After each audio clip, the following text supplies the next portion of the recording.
This is Diary of a Nation. I'm your host, Christina Zlotnick. My podcast explores the human experience. Marianna Lundberg grew up in Ukraine. She's fluent in Russian, Ukrainian, and English. She's a naturalized U.S. citizen and has lived here with her family for the past 20 years, in New Hampshire for the past 6. Today, her mother and grandmother remain in Ukraine. I recently invited Marianna to my home to talk about her country's war with Russia. You grew up in Odessa, the port city along the Black Sea. What was life like in Ukraine when you lived there? It was a Soviet Union and, like normal children, I was in school, with friends, and I was a pioneer, which is like scouts here. So we were doing a lot of taught to do good deeds to people, help people, recycling, collecting metal, new papers and recycle it, some kind of stuff like that. Like we have the Girl Scouts. Yeah, but it wasn't like boy or girl, it was like all together. Yes. But then in 1991, right, the Soviet Union fell apart. I was in 7th grade. So basically the Soviet Union part, I don't remember much. I mean, it just was for me, it was normal childhood, you don't concentrate on what's going on, like politics or anything. You're happy with your friends, going to school, studying and stuff like that. So that it was fun. It was, we were learning good things, helping people and stuff like that. So in 7th grade, when I was in 7th grade, the Soviet Union fell apart, then Ukraine became independent. So I started remembering it a little bit more, about that. That was 1991. Yeah. So basically, I was growing up in Odessa, and it is a special city. It's actually not only special for me because I grew up there. It's actually special for many people. It's very famous, not only in Ukraine, but in other former Soviet Union republic as well, because it's considering the capital of the humor city. Oh, yes. I think I read about that. Plus, it's a beautiful resort city. It's a coastal city. Port city. So we have many international sailors walking around the streets, hear different languages. We have many international tourists coming, and tourists just, to spend the summers. And it's a very beautiful city too. It was built by Italian architects, and we have our architecture is very beautiful. It's actually there is a saying that Odessa is a little Paris. It's so cute, and beautiful. So basically, it's famous for the architecture, for being international, for being the capital of the humor, and it's for people. The people considering very talented there, and very social and kind. What languages did you know as a child? Odessa and Odessa area is a Russian-speaking area, so it's like most of the eastern side. Plus, we were also part of Soviet Union, which was Russian was official language. And of course, we were all, everything was in Russian. In school, I was learning Ukrainian language as well. This is why I know that. But it was like a secondary language. And we also learned a little bit English, but not much. Your grandfather lived in Russia, in St. Petersburg, where President Putin was born, and, it was known as Leningrad back then. Yes. Have you been to Russia? Yes, with my mom, we visited my grandfather when I was I think maybe 12 years old. I think I don't remember much, but I just remember that city was very beautiful too, because of the history, the grand palaces, museums. But it was very cold. Odessa is like a very warm climate city. And in St. Petersburg, I remember I was always cold because it was always raining. Other than that, I didn't. But my mom did. My mom did visit it a couple of more times. Her father, my grandfather. You told me before today that you have been monitoring Russian propaganda because you speak Russian and you understand Russian. What have you seen and read and heard with respect to the war? Yes, I know all these three languages, so fluent in them, and I was trying to basically get the information from all possible sources to kind of like trying to hear what the other side would hear. Well, the thing is that I can't hear that for long. I mean, it's just seems so unbelievably stupid, not logical. I mean, to the person who have access to all kind of different informational sites, you have your mind working by putting things together, by making logical connections, and kind of making it work, to understand what is might be true, what is not. And that one, you just like hearing that, and you understand that that's not logical. That can be true. I mean, how people can listen to that? So it's not possible to listen for very long. It's frustrating. And it's very frustrating. So propaganda started a long time ago, as I understand. I wanted to tell you about that story about my classmates. You see, in school, we have people staying in the same class for 10 years. But we do have only one school and one class, and you go there in the first grade and you stay with the same people for 10 years until the end of the school. So basically, you can imagine how well you know these people. They're like family to you, like they're definitely your best friends. And so one of these classmates, he moved to Russia, and we were communicating after that when I already was in the USA. Through the social media, we were doing that texting and stuff. And he was like getting very weird, saying stuff like that there is Nazis in Ukraine and stuff like that. And I was visiting my mom during all this time when I moved. So I basically was telling him how it is, what I see there, because that's my experience from my eyes. And he knows me. He's supposed to believe me, but he didn't. It was so weird that he was like, you know nothing. Yeah, I know better, sitting in the other country. An old classmate. Yes. Yes. Was challenging you on Yes, and he gets so aggressive that one time I hear from him, I wish I can have my arms like guns, get it and go there and shoot, all those Banderas, Nazis, and, all your people there. And then I heard that and it's like, I mean, oh my gosh, you're really gonna shoot in us that you grew up with us. And I didn't want to really talk to him anymore. So I just like stopped talking to him, and I didn't want to do that. So that was a long time ago. Your mother and your grandmother live in Odessa today. Yes. Well, I would love to have my mom here with me. I miss her greatly. We talk on the phone every day, and she misses her grandchildren a lot. I would really, really want her to be with us. But it's not possible. I have my grandmother, who's 92-year-old, who needs to be taken care of. And she's staying there to take care of her. So I don't have any other family member to take care of her. Do they want to leave Odessa? My mom would probably want to be with me, but she can't. Not because of the war, but because she just always wanted to be with me. That was the plan. That's still our plan. But she needs to take care of my grandma, her mom. Who is not able to?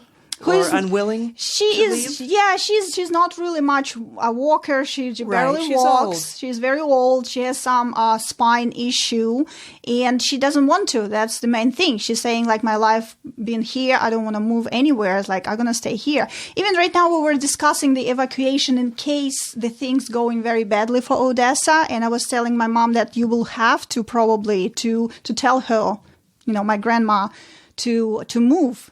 Even then, my grandma saying like, I'm not moving anywhere. I'm just going to die here. So basically, I don't know really what's going to happen. You ask only about my mom and grandma. I also talk to my friends, asking them if they go into thinking of evacuating from Odessa. And basically, all of them were saying a firm no. I heard the responses like, this is my city. I'm not leaving it. I want to stay here. I want to help to defend it. I'm going to do what I can. So basically, I even know some of my friends, they went to the territorial, like those civilian territorial protection group. Some of them helping as a volunteer in the hospitals, or volunteering like delivering food, medicine, and stuff like that. They're staying put. They're preparing to fight. It has to be so heartbreaking for you, so far away, to watch this unfold and to see them there. It's hard to explain with the words, really, how hard it is. So basically, I really would love to be there. At some point, it was crazy. I was thinking to go there as soon as I heard about the war started, and I told my husband, like, really, I'm going to go there and help them. And my husband's like, are you crazy?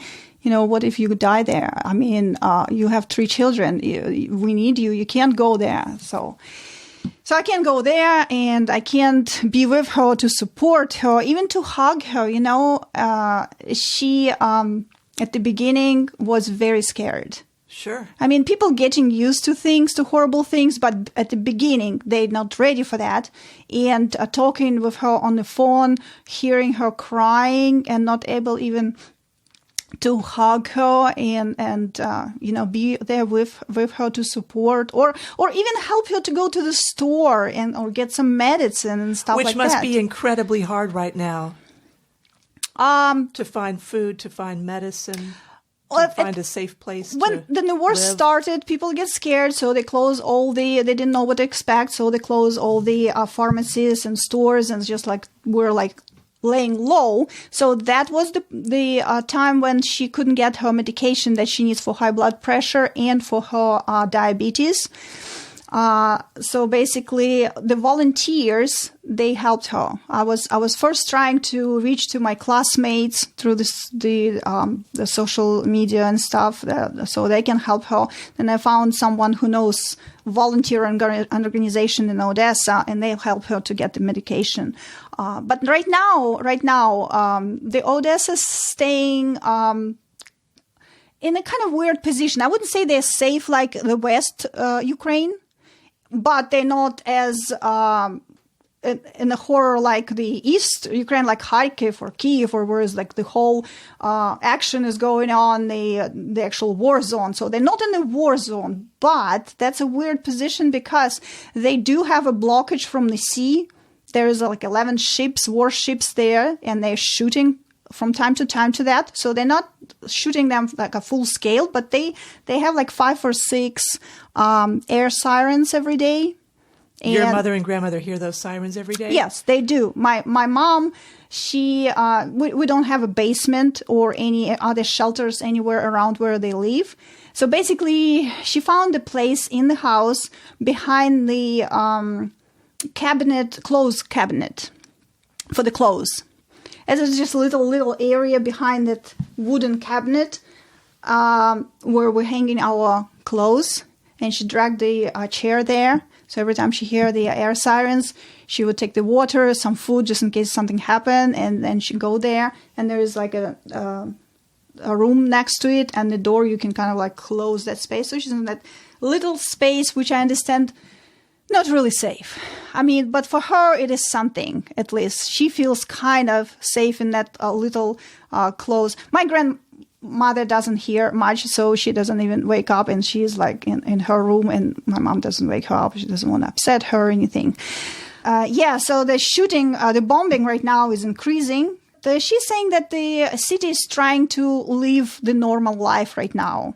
First shock left, right? So people kind of like take a deep breath and said, okay, it is what it is. We're in war right now. We're not in that bad position in other cities, and we're going to take that time to prepare for the battle. And so what the city right now is doing is preparing for a blockage. So they're stocking up food and water and medicine right now.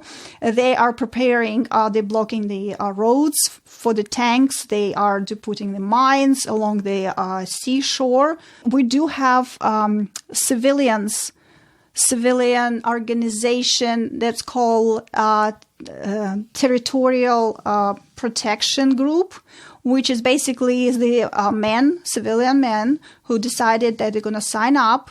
They given arms. They're not an army man or anything like that, but they get a little training, and they're willing to defend the city. It's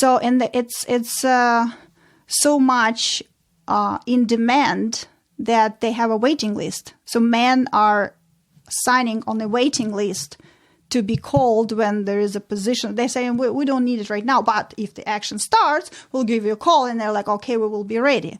So they're willing to protect to their city, and women cooking and feeding them, and doing all this masking nets and other stuff, whatever necessary. I heard that some restaurants are cooking food for free to those soldiers. I mean, they're not soldiers, like I just said, they're civilians, but, they have duties to patrol the city, keeping it safe for any diversions, stuff like that.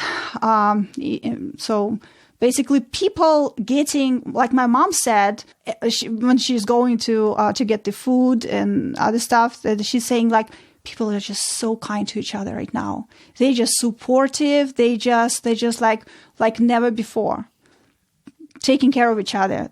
We have volunteer groups who are taking care of the people who can't walk and they need to get medicine or food delivered. They do that. So basically, the city is trying to live a normal life. They don't have any shortage of food or medicine right now. So I think for now they're okay. So what do your mother and grandmother tell you on the phone? Grandma just like saying hi occasionally because she's mostly in her room. With my mom, we have longer conversation every day. My morning actually starts with calling her. As soon as I wake up and open my eyes, I'm calling her to ask her, how are you? How is she? She always says she's fine. My mom is tough. My mom is very tough. I mean, at the beginning, she was in shock. She was a little bit scared, but then she got used to the situation. She actually was trying to cheer me up because I was more upset than her. I was more worried than her. So she was trying to calm me down more than I do to her. And she's like, sometimes we're talking and she's like, oh, there is air sirens, but I'm baking the cake, so I can't really stop now. So it's like, oh my gosh, you baking the cake during the air attack. But she's saying that she can right now even hear by the sound, what is it? Is it like a rocket is shot by the Russian ship, or it is our protection system flying and shooting that rocket so it wouldn't land? So she kind of like recognized the different sounds now, and she's like, oh, okay, this is our shootings. That's fine. They're protecting us. So she knows by the sound, or she thinks she does. I don't know. The frequency of the bombing lately is a little bit getting her upset, which influenced me greatly. I mean, every time I talk to her, like whatever her mood is, my mood for the whole day, sets my mood for the whole day. What is her typical day like? She has to go to get the food or medicine occasionally, and the food she likes to go to the market. In Odessa, that's another thing about our city is we are probably never going to have problems with food because we don't rely on the store much. We rely on the people in the Odessa area, farmers who would just bring the fresh stuff, the fruits, the vegetables, the meat, the fish is from the sea, right there. And basically you go to the food market and you have good prices and you always have someone to willing to sell stuff to you. So she likes to go there, really, and you can bargain there. I love to go there when I visit it. Every time it's like the fish market with full of fresh, all kind of different fish or sea creature or seafood you can imagine, and it is still alive and just today's catch, so fresh. And so you buy it, you bring it home, you cook it, and it is wonderful. It never tastes anything like that before. I mean, I don't taste anything like that, in here. Was your mother expecting war? Because everyone knew about the Russian troop buildup in the days and weeks ahead of February 24th. Nobody expected that. I mean, I don't know about the government, what they were thinking, because I heard that they were actually told that they were going to happen by the spies and stuff. So they supposedly knew. But the normal people, they saw the news about the the army is gathering along the borders and stuff. But, we have those armies since 2014 gathering everywhere along the borders. And they're always saying, it's like, oh, we're doing trainings here. We can do trainings anywhere we want as long as we're in our country. You can't tell us where to go. So basically, everybody thinking, okay, they are gathering their troops. So it's going to be something, but most people thought it's going to be more maybe escalating of the conflict on the borders. But nobody from any people I talk and I know expected the full-scale invasion, because our two countries, they are just so have a history together because of the business relationship, private relationship. Family, whereas wife is Ukrainian, husband is Russian. Or even children live in Russia while their parents live in Ukraine. So basically, to understand how it is like just imagine two states in the United States. They're two different states. They have different laws, right? But they're kind of in the same country. I know it's kind of weird example because it's the same country, but just imagine. But still, you are very interconnected in so many ways. That's how Ukraine and Russia. Probably a lot of people in USA, they have relatives in different states. And they go visit. Just imagine one state is decided to declare the war and invade another state. That's how it feels. So that is a shock for everybody. It's just such a tragedy. Nobody expect that. You met your American husband through a dating website. So we both were married before, and it failed. And why did I do that? I still don't really know. My girlfriend, she said, what would be cool to meet someone from a different country and, get married and go to a different country, immigrate. And what attracted you to that idea? See, because that's a big step. Originally, I wasn't really attracted to that idea, but I just went with her as for company. Oh, because she was interested in. She was interested. She was Ukrainian and interested in marrying an American herself. Funny thing, she didn't. She didn't actually marry anyone. You went through with it. But I did. I mean, I met my husband and he got really interested in me, and we started writing letters, and he visited me a couple of times actually. And it's basically start getting really serious very fast. And I was not ready I wasn't ready for that. I remember I was asking my mom, Mom, can I go through with that? Can I just go to a different country? Because it was a big thing to go and just leave everything behind.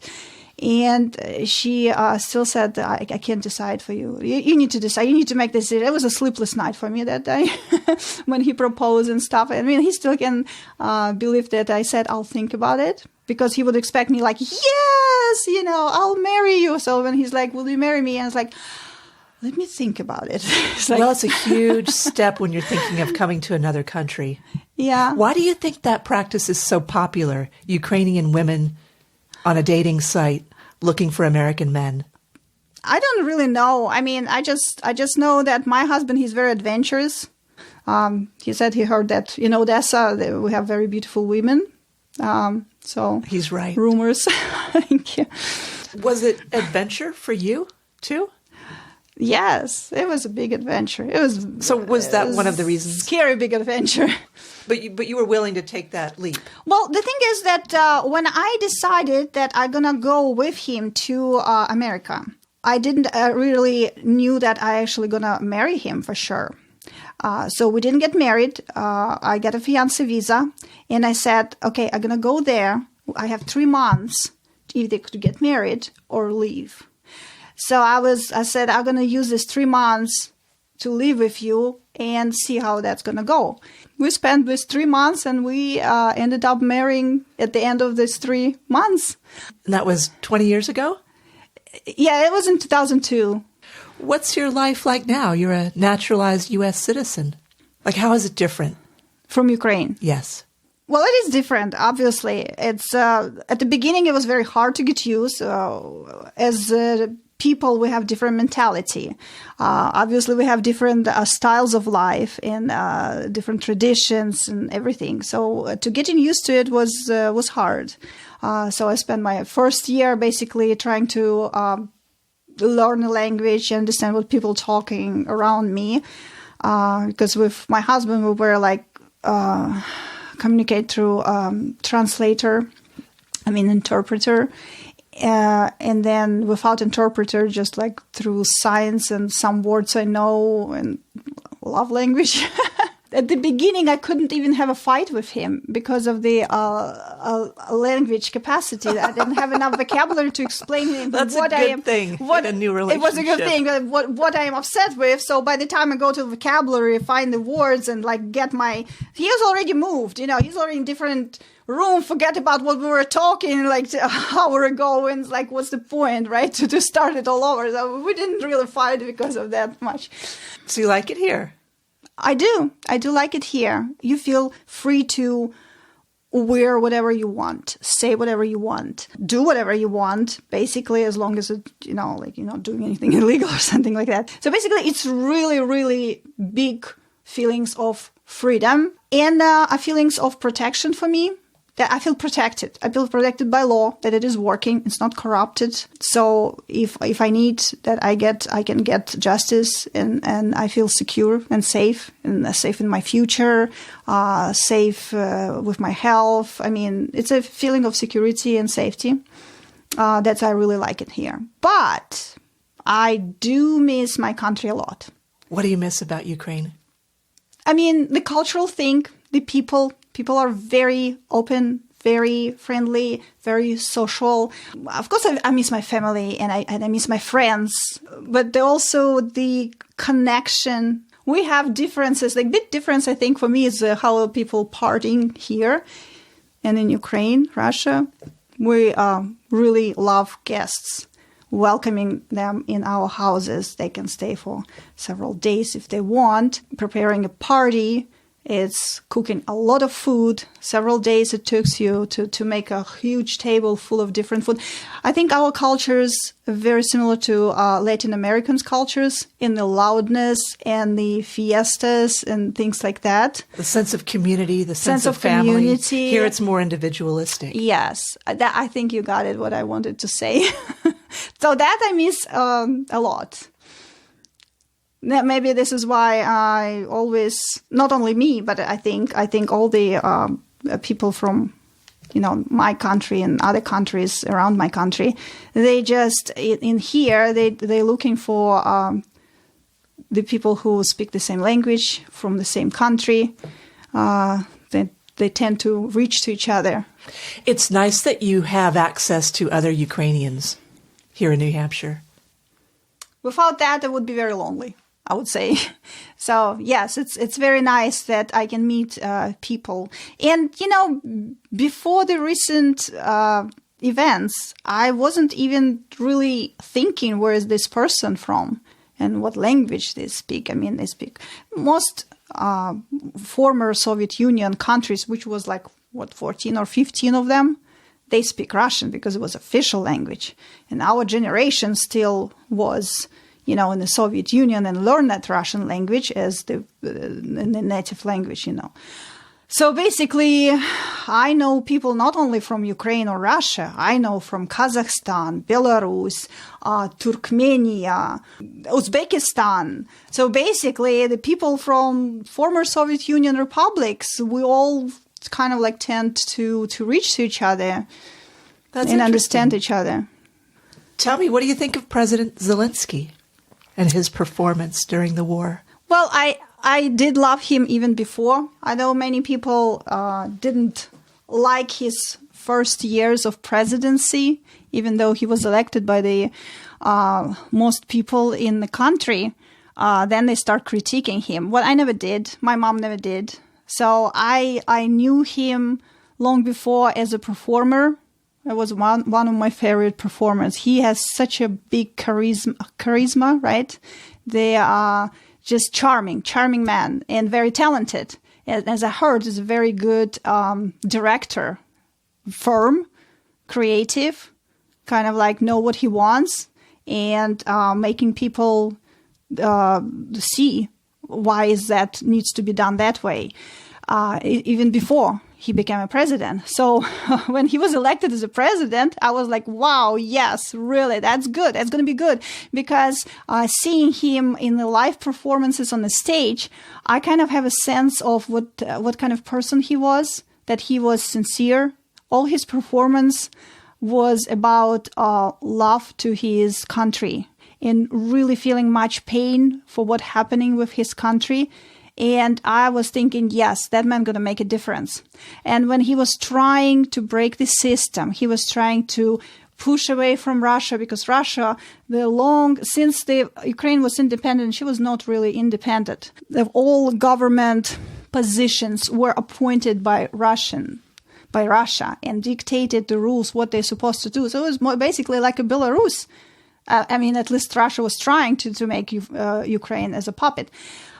So basically, he was trying to break that system. He was trying to actually make Ukraine great. And I think he was going to right directions. He was doing a lot for the country as international political bonds, as building the structures inside the country, like building new roads, trying to make medical system work, educational system work. It's not easy to make. People who were impatient and saying like, where is the changes? They don't understand that 30 or more years in this country, everything was going downfall. And then you need to basically redo the whole system, plus fighting with the people who is appointed by Russia, and making it's difficult for him to do. Right. You have a democratically elected president fighting off an authoritarian regime. Yes, he's trying to do it correct, legitimate way, and they are not playing by the rules. So basically, to expect a lot of changes right away, it was kind of foolish, and people should understand that. And I just felt that the Ukraine going in the right direction with him. But right now, I think everybody see what happened when war started. That everybody, even the one who critiqued him, now see him in a different level, that he is truly a patriot. He is truly a good leader, and he is truly faithful to this country and has its best interest in his heart. And now he has the whole country united for him. You told me that monitoring this war is like moving through the 5 stages of grief. Yeah, I heard about those 5 stages of grief. So after I kind of analyzed what I was experiencing, I was like, wow, I was moving through them. Yes. So at the beginning, it was a shock and basically denial, like it can't be. Like it's not possible. So when I heard from my mom that we're bombed, that was my late night, and it was her early morning when she called me. She texted me, actually. And I couldn't fall asleep after that. It was my sleepless night. I was worried sick about her. And then after that, several days, I felt like I need to wake up from the nightmare because it can't be real. It just can't. Then I moved to the stage when I was like, okay, wait a minute. Bargain, right? I need to do something. People don't know what's going on because in Russia, they don't have Facebook. They don't have really different informational sources. They're limited. They need to know as soon as they know what's going on for real, they would be shocked as me, and they would hope stop. So. I would hope that they would put the stop for that. They would go on the street. They would just like say, or Russian troops. They don't know. I thought they don't know where because they're saying we were going to a training operation or something like this. They were not even new as whatever they're saying when they captured, that they didn't know that they're actually in Ukraine. They still thought that they're still in their own country doing some training.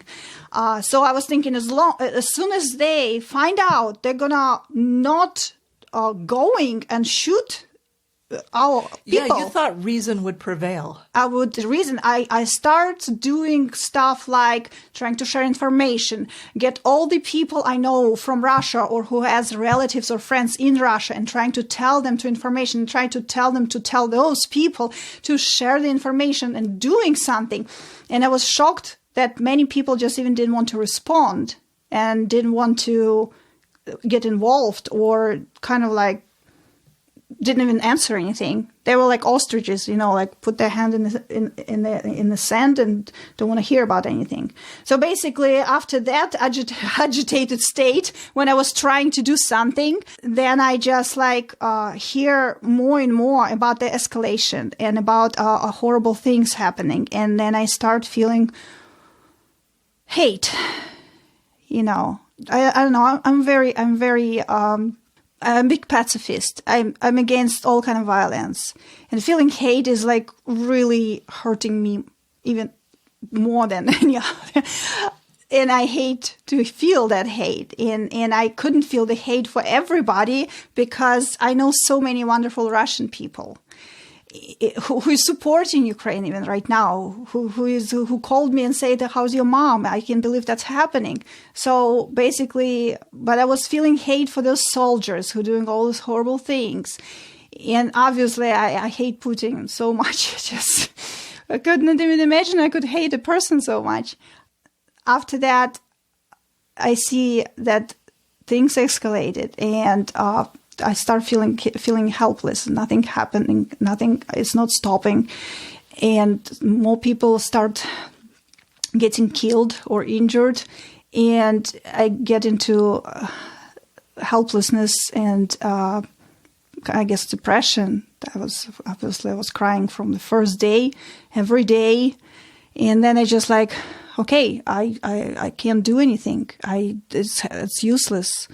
So I really get into the very bottom feelings, when you kind of feel like you can't do anything, everything is pointless.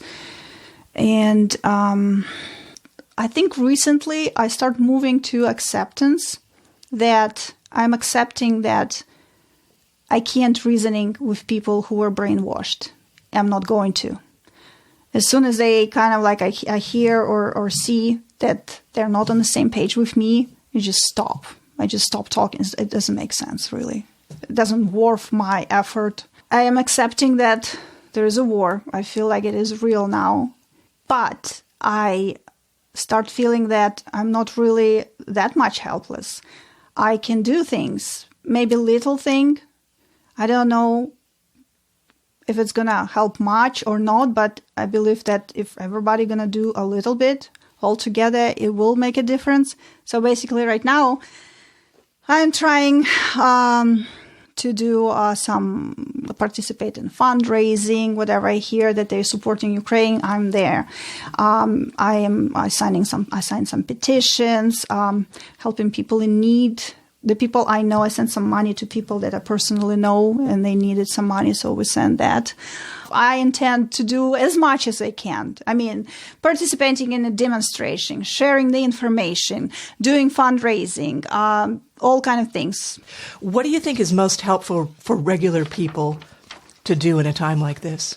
So I think even slightest show of support to Ukraine, even wearing a little bit like a color of a flag of the Ukrainian flag on you to show your support, to demonstrations in your city to prompt your leaders to do something, it's a great deal for me and my family, because we feel that support, and it is feeling of not abandonness, that feeling that you are with somebody is backing you up, and you're not fighting alone, and everybody is with you, at least, mentally with you, if not physically. So basically, all the help with the money and humanitarian help, it's great. It's great. But if you can't do that, and you just at least show something, I don't know, on the social media, or say something, or wear something, or go fundraising, or I don't know, do the demonstrations to show your support, I think that's really help. Even though you think, well, how can it help? It does. It does help. It matters a lot. Show it that when people in Ukraine see all this demonstration around the world for them, they feel really thankful and not abandoned, and it gives them strength. Thanks for listening to our conversation. Read the show notes for this episode to learn how you can help Ukraine and its people. Follow Diary of a Nation on Facebook, Instagram, and Twitter. I hope you'll take a moment to rate and review my work at Apple Podcasts.